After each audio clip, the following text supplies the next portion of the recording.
bonjour, merci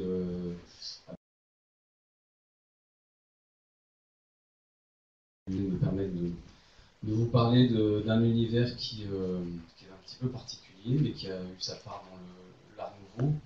Je ne vous parlerai pas spécifiquement d'art nouveau, je vais vous parler de papier peint.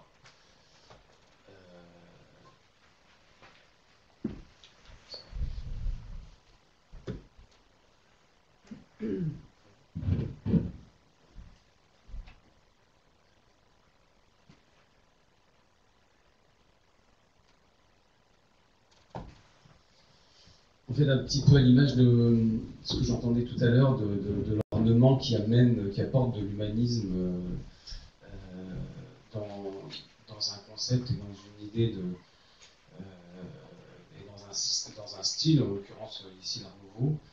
Le papier peint, tel qu'il est pratiqué d'une certaine manière, à mon sens, amène cet humanisme-là par la matière, qui est une matière, moi, qui me fascine depuis un petit moment maintenant, qui est le papier.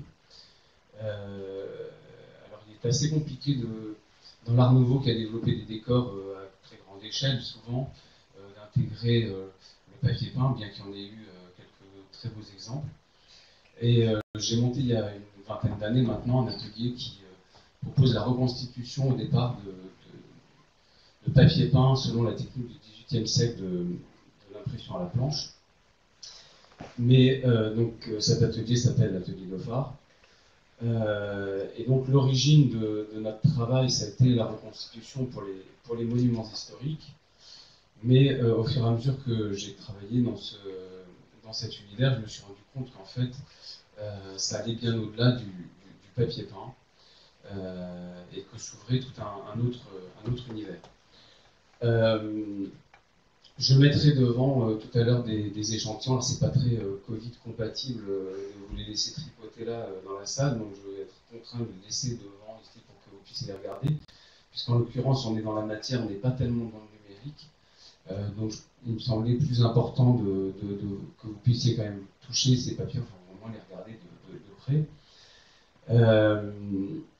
Voilà, l'origine de ce métier, ça a été de réhabiliter grâce à des techniques nouvelles, une technique traditionnelle du XVIIIe siècle, non pas parce que je suis un grand nostalgique, mais parce que, en l'occurrence, comme je le disais juste avant, ça apporte à mon sens une dimension tangible à ce que l'on fait, et c'est très important d'incarner pour moi ce que l'on fait, notre art, etc. Cet atelier de phare a donc permis de refaire des papiers peints dans les techniques traditionnelles du XVIIIe siècle, donc selon plus particulièrement les techniques d'ateliers comme l'atelier de Réveillon, Jean-Baptiste Réveillon, à la fin du XVIIIe, mais permet aussi de reconstituer un grand nombre de décors, y compris donc des décors art nouveau. Je vous l'ai dit, je ne parlerai pas particulièrement d'art nouveau, mais il y a plusieurs questions qui se posent selon moi quand on adopte cette démarche, un peu comme être ornemaniste au XXIe siècle. Qu'est-ce que ça veut dire reconstituer des papiers peints à la planche et pratiquer la technique d'impression à la planche au XXIe siècle quand on a tous ces outils à portée de main de numérique et quand on est dans un monde bercé par des images virtuelles, etc. C'est pour moi une démarche assez proche en fait que j'ai apprise récemment du japonisme, donc qui a pas mal inspiré aussi l'art nouveau. C'est-à-dire que les Japonais, eux, quand ils abordent la restauration d'un monument, ils ne considèrent pas que l'objet en lui-même doit être préservé nécessairement, mais il est surtout le résultat de savoir-faire, de connaissances et d'un investissement personnel, y compris de la part de l'utilisateur. C'est-à-dire que c'est celui aussi qui va utiliser l'objet qui a été fabriqué, qui va donner sa vie réelle à l'objet. Et les Japonais, quand ils abordent la question d'une restauration, ne sont pas forcément dans cette démarche de préserver à tout prix le document original, puisque vous le savez peut-être, le temple par exemple de Chaussée est complètement détruit tous les 30 ans pour être reconstruit par les gens qui sont à l'origine de la construction de ce temple, avec leur savoir-faire, le savoir-faire qui a été transmis de génération en génération. Et le plus important, c'est donc de préserver le savoir-faire, non pas nécessairement l'édifice lui-même.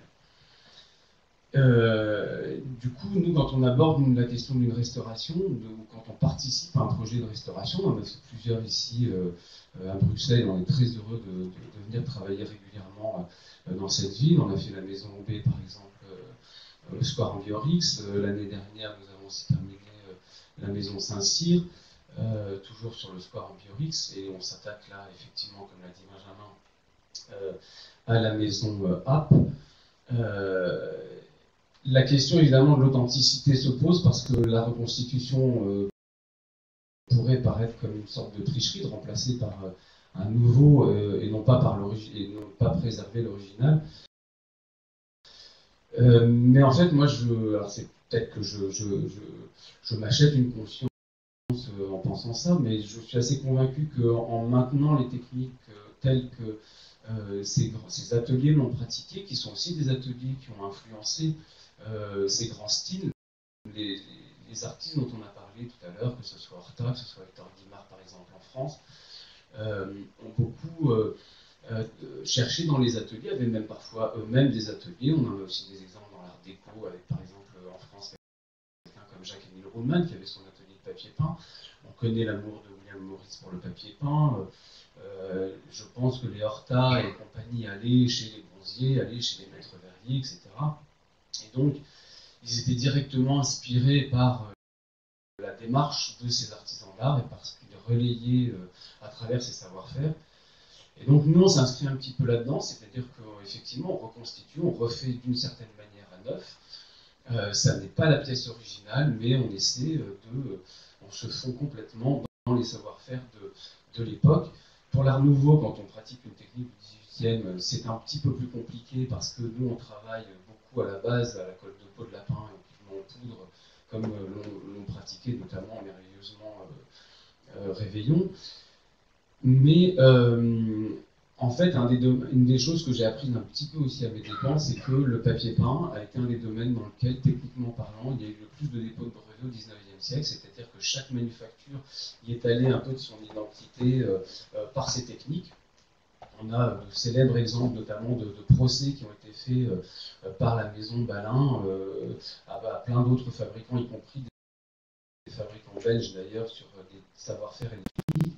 Et nous, on doit constamment se fondre dans ces savoir-faire pour essayer de les retrouver. Donc la démarche de la reconstitution, pour moi, est une chose extrêmement importante. Et elle commence notamment par les lieux où on va aller un peu rechercher des traces de ces papiers. Alors il faut aussi dire au passage que le papier peint est un patrimoine dont on a pris conscience relativement récemment, puisqu'on ne préservait pas autrefois les papiers peints, ce qui fait qu'on a perdu pas mal de traces de papier. Alors il y a peut-être plusieurs raisons à cela. Une des premières raisons, c'est que la première mission, si je puis dire, du papier peint n'est pas de créer un décor pérenne, c'est peut-être aussi de décorer et de s'adonner un goût immédiat pour l'ornement. C'est lié probablement aussi à la considération qu'on a pour son support, le papier, qui est considéré comme un support bien souvent fragile et très délicat. Mais en fait, je pense que bien au-delà de ce problème qui a fait qu'on a perdu pas mal de traces de papier peint, on se rend compte aujourd'hui que non seulement il y a des documents qui valent le coup d'être sauvés, mais en plus, le papier raconte bien souvent l'histoire et l'évolution d'un lieu, notamment parce qu'on retrouve des couches successives de papier. On est très souvent confronté, pour notre plus grand plaisir, au fait d'avoir accumulé des couches de papier et laissé les époques parler. Je vais prendre un exemple sur lequel nous travaillons en ce moment, à Lille, la maison natale du général de Gaulle. Et voilà typiquement un lieu où le papier peint a pris une dimension complètement inattendue pour les conservateurs du lieu, puisqu'on était consulté juste pour venir voir l'état d'un papier et savoir si on pouvait le reconstituer. Et en fait, il s'est avéré qu'on a retrouvé tout un ensemble de papiers peints, d'une cinquantaine à peu près de documents qui ont été empilés les uns sur les autres jusqu'à 14 couches de papier, ce qui nous a fait voyager de à peu près 1780 à 1970. Et donc il y a eu une première phase pour nous qui est très importante, mais qui procède de cette démarche de la reconstitution.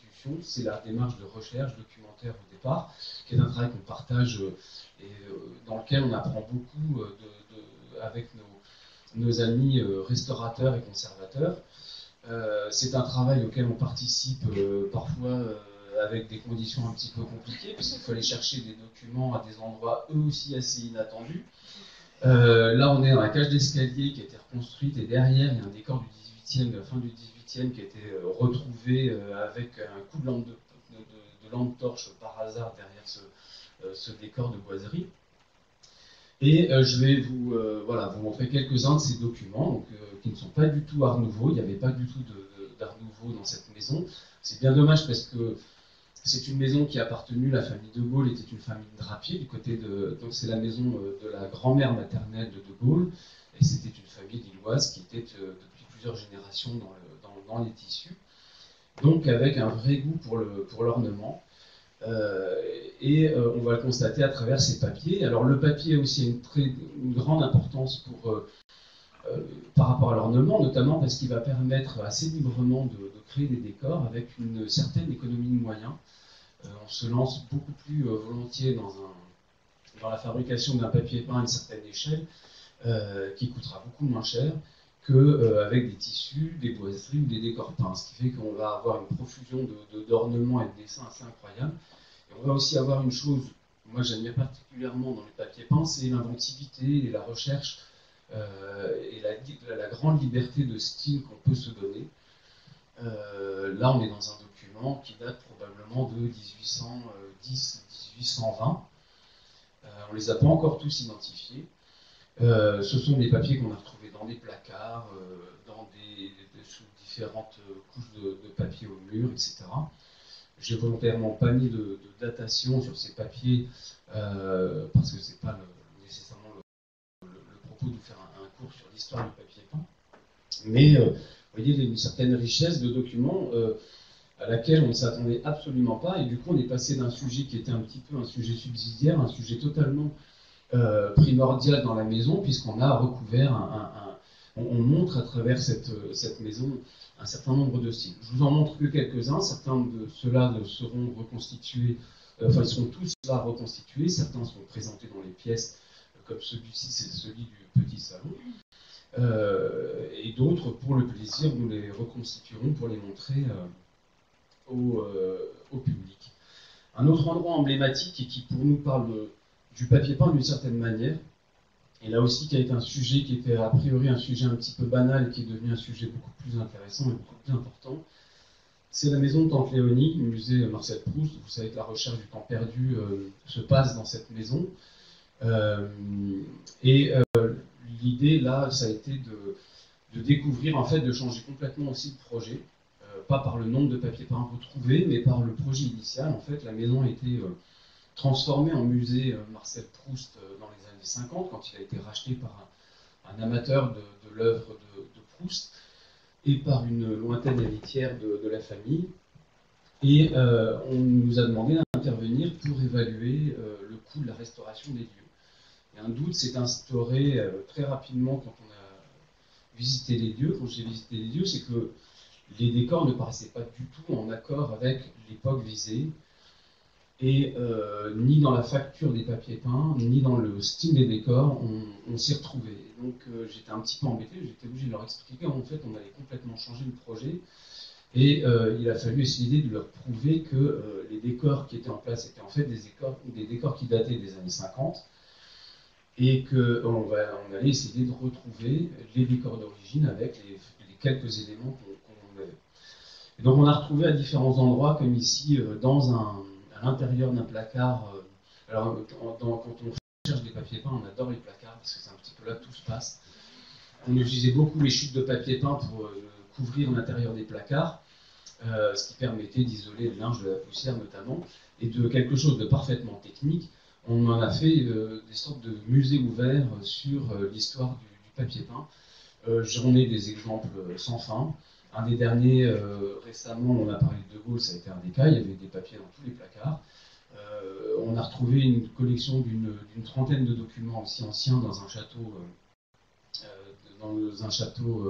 du côté de Fréjus, qui s'appelle le château de Beauregard, dans lequel il y avait une lingerie, et dans la lingerie, il y avait 5 placards qui étaient recouverts de papier peint de toutes les époques possibles, sauf les années 70 à peu près.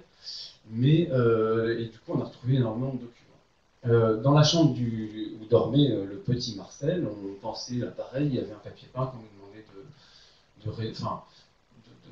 d'évaluer, d'imaginer la restauration. Et là encore, j'ai été obligé de les décevoir, et en cherchant une fois de plus dans un placard, on a retrouvé un papier peint qui date tout à fait de l'époque du petit Marcel, qui est un papier peint, un motif de petits bleuets comme ça dans des losanges. Et dans chaque pièce, ça s'est passé à peu près comme ça, c'est-à-dire que ce salon qu'ils appelaient le salon oriental était en fait recouvert d'un papier des années 50. On sait par exemple que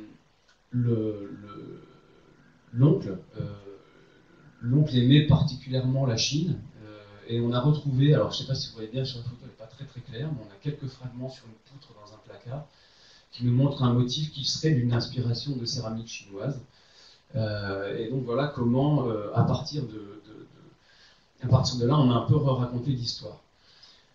Ça s'est produit un petit peu comme ça. Je pense que la Maison App est aussi un petit peu un exemple là-dessus, c'est-à-dire qu'on découvre pas mal de choses au fur et à mesure, et les équipes de l'IRPA, etc., retrouvent des documents, et c'est souvent un livre ouvert qui est tout à fait passionnant. Et en fait, de simple artisan d'art au départ, je me rends compte que j'ai appris énormément de choses, et j'apprends mon métier tous les jours avec ces approches muséographiques. Une fois qu'on a retrouvé, qu'on s'est fondu dans cette histoire, parce que je pense que la reconstitution, ça n'est donc pas qu'une histoire de reproduction, à ce moment-là, autant choisir le numérique, c'est plus rapide et moins cher. Il faut qu'on travaille sur les sources qu'on a retrouvées. Et donc, parfois, c'est une tâche assez ardue, parce qu'on peut avoir des documents extrêmement lacunaires. Et donc, il va falloir faire avec ces sources. Alors, en l'occurrence, là, pour la maison de Gaulle, on a retrouvé à peu près tout ce qu'il fallait. Il y a juste un décor qu'on a laissé derrière les boiseries, parce qu'on ne pouvait pas les obliger à démonter les boiseries, mais on sait très bien qu'en fait, il y a une maison à l'intérieur de la maison qu'on visite. Si on enlevait toutes les boiseries, on retrouverait 2 siècles de papier peint. Et parfois, on a un peu moins de chance, et là, par exemple, on est dans la brasserie Augustiner à Munich, où il ne restait plus que ça derrière les prises électriques, les câbles électriques. Et donc, il faut, la première étape de notre travail, une fois qu'on a fait ce travail de recherche avec nos amis conservateurs et restaurateurs, on doit passer à la réalisation. Donc, quand on a évidemment ce genre de petits problèmes, on doit compléter par le dessin. On cherche d'abord dans les collections, évidemment, autant que faire se peut, si on arrive à retrouver les documents, et on va reconstituer le dessin. Il y a une phase que je ne vous montre pas ici parce que c'est pas la plus sexy de la technique, mais c'est une des plus utiles, c'est tout le travail du numérique qui est énorme chez nous, puisqu'on va scanner le document, alors soit reconstitué en dessin, soit le document d'origine qu'on a entre nos mains, et on va redessiner l'ensemble des couleurs de ce document à l'ordinateur. Il n'y a pas de photoshopage, ça n'est pas possible. On va recréer l'outil de départ, on va donc regraver une planche. Donc on va à l'ordinateur redessiner chaque couleur sur un calque, et on va ensuite fabriquer un support dans un matériau composite. Alors là, bon, après ça c'est un point de vue, je ne sais pas si vous me partagerez ou pas, mais moi je pense que les fabricants à toute époque ont cherché les solutions techniques qui permettaient d'avancer, qui permettaient de multiplier aussi des possibilités pour eux de création et d'évolution technique.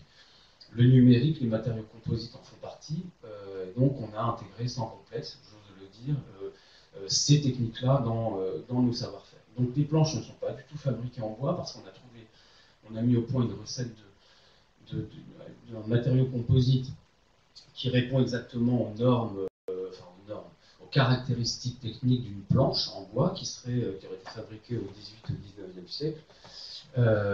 Et ces planches sont gravées totalement à l'aide d'outils numériques, par fraisage numérique en fait, avec une planche par couleur. Ce qu'on n'a pas du tout changé, et ce qui fait la valeur de ces papiers, c'est tout le travail ensuite d'impression, d'ennoblissement, on va dire, du papier, et de transformation du papier. Donc il y a la première étape, c'est le travail de la couleur.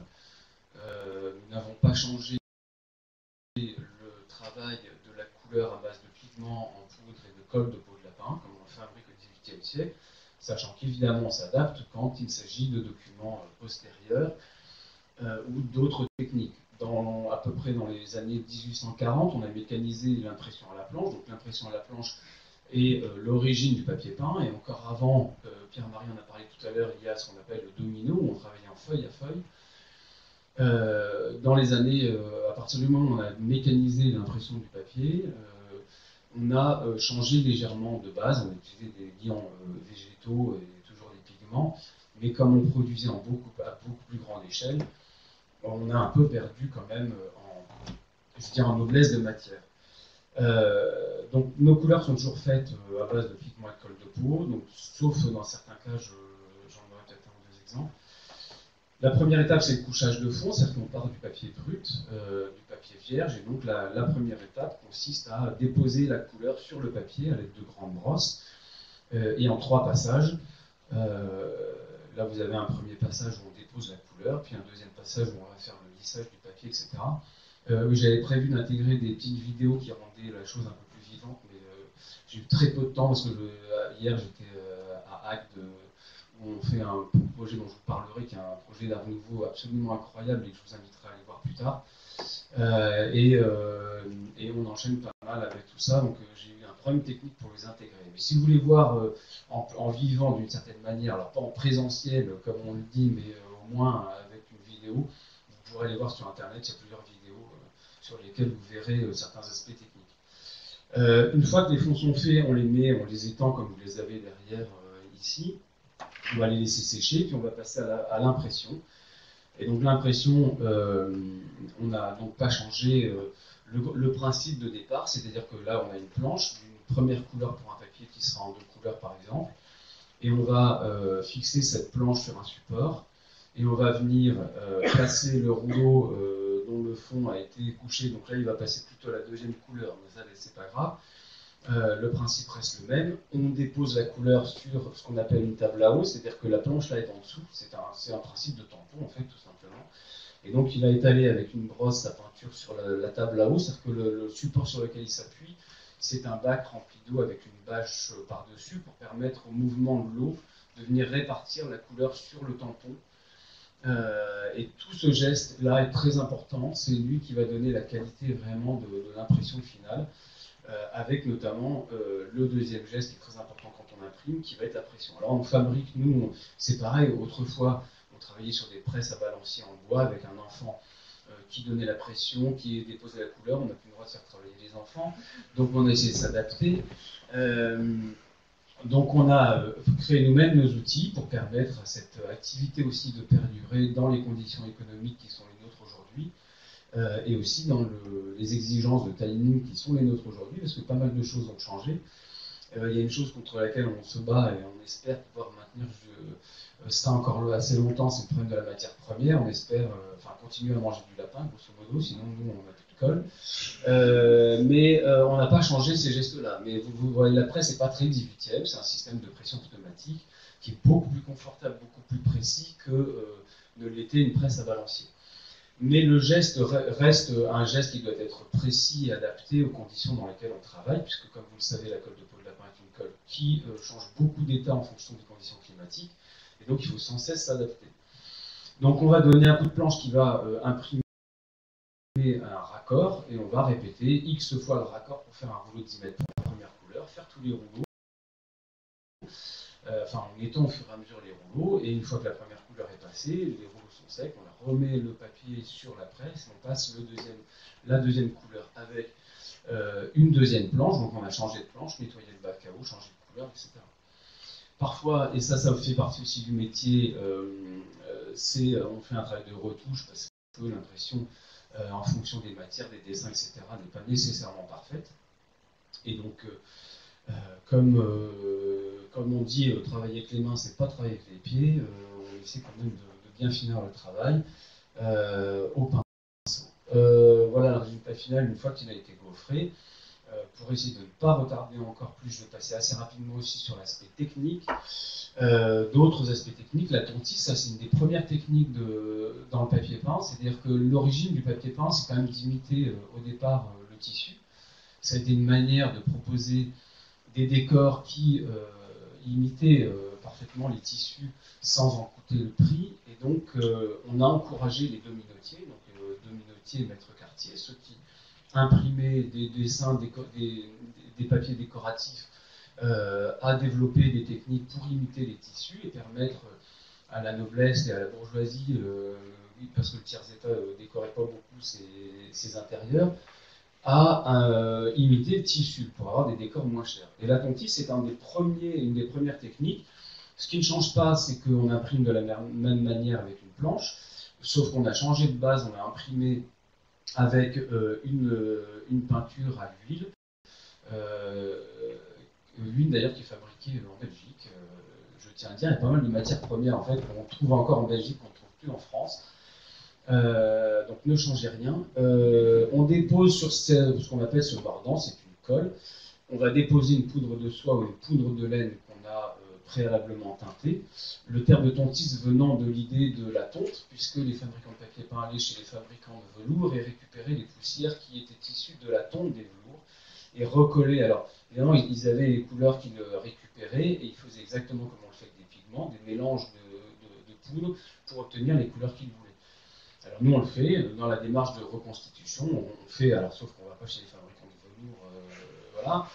Ce sera un peu long, je vous passe les détails. On aime autant maîtriser, on a des moyens aujourd'hui de découper de la fibre d'une certaine manière. Et donc on fait les teintures, on mélange des teintures. Puis on bat le papier, c'est-à-dire que là on a inventé une petite machine sur le modèle de la machine notamment de Jean Zuber, c'est la manufacture Zuber en Alsace. C'est juste pour mécaniser le fait de frapper le papier. On frappe, c'est ce qu'on appelle un tambour. Là, vous avez une boîte en bois dont le fond est tendu d'une toile, et on va frapper le papier sous cette toile, ce qui va permettre à la tontise de se lever comme ça, de se planter comme des petites fléchettes, ça va planter la fibre dans le mordant. Et quand vous secouez le papier, vous n'avez que la partie où il y avait du mordant qui a permis la tontise. On étend le papier de la même manière pour le laisser sécher. Et voilà. Autre technique encore très importante dans le papier peint, c'est le gaufrage, donc le fait de mettre en relief le papier. Donc, ce qu'on peut pratiquer aussi avec le cuir. Là, notamment, on est obligé de faire appel à un travail manuel parce que bon, je ne triche pas. Vous voyez, la base est numérique, mais il y a des parties qu'on fait à l'aide de fraises manuelles et de gouges pour ensuite faire le gaufrage. Le gaufrage, c'est le fait de presser le papier entre deux planches, un positif, un négatif, en mouillant le papier. On travaille comme balin humide à froid et on lui donne son relief sur lequel on peut faire des platines, etc. Je passe rapidement aussi sur un autre matériau qu'on a mis au point, qui est au départ un projet écologique, de transformer nos chutes de papier. Et en fait, on s'est rendu compte qu'il y avait un très très vieux matériau qui a disparu au début du 19e siècle, qui a été pas mal utilisé sous une autre forme dont il est donc, le carton-pierre et l'ancêtre, c'est le linoléum. Ça a été en fait l'invention d'un Anglais sur la recette du carton-pierre. Et le carton-pierre, c'est un mélange de papier mâché, de carbonate de calcium, de colle naturelle, dont la colle de peau, etc. On en fabrique une pâte exactement comme du pain. Cette pâte ensuite est pressée sous une presse avec une forte pression, et on obtient un relief en plein qui va être très dur comme de la pierre. L'avantage énorme de cette matière, qui a été très utilisée en décor, en fait très souvent on pense que c'est du stuc ou du bois sculpté, mais pas du tout, c'est du carton-pierre, c'est qu'il peut changer d'état, c'est-à-dire que quand vous le trempez dans l'eau, il devient complètement souple comme un cuir, et quand il sèche, il devient comme de la pierre, ce qui a permis de faire des décors assez incroyables depuis le XVIe siècle jusqu'au début du XXe. On dit que les Suédois l'utilisaient même comme tuile, etc. Voilà, j'ai pas beaucoup parlé d'Art Nouveau, j'en suis navré, mais parce que pour moi c'est un sujet, entre autres, dans le sujet, le vaste sujet du papier peint. J'ai toujours pas compris pourquoi exactement l'humain utilisait du papier peint dans ses intérieurs, puisque ça ne sert à rien, ça ne vous permet pas de vous protéger de la lumière, ça ne vous tient pas plus chaud. Mais par contre, ça permet de vous adonner à une chose probablement essentielle, on en a parlé tout à l'heure, Françoise et Pierre-Marie l'ont dit, je pense que l'ornement apporte quelque chose d'autre dans la vie, et le papier peint en a sa part. On a fait quelque chose de très très moche, je pense, enfin à mon avis, pendant quelques années en le mécanisant un petit peu outrance, mais voilà, on espère le retrouver, on fait beaucoup de propositions aussi pour des projets contemporains, et c'est un projet de vie pour nous de reconstituer tout ça. Vous pouvez écrire, mais désolé, on doit s'arrêter ici.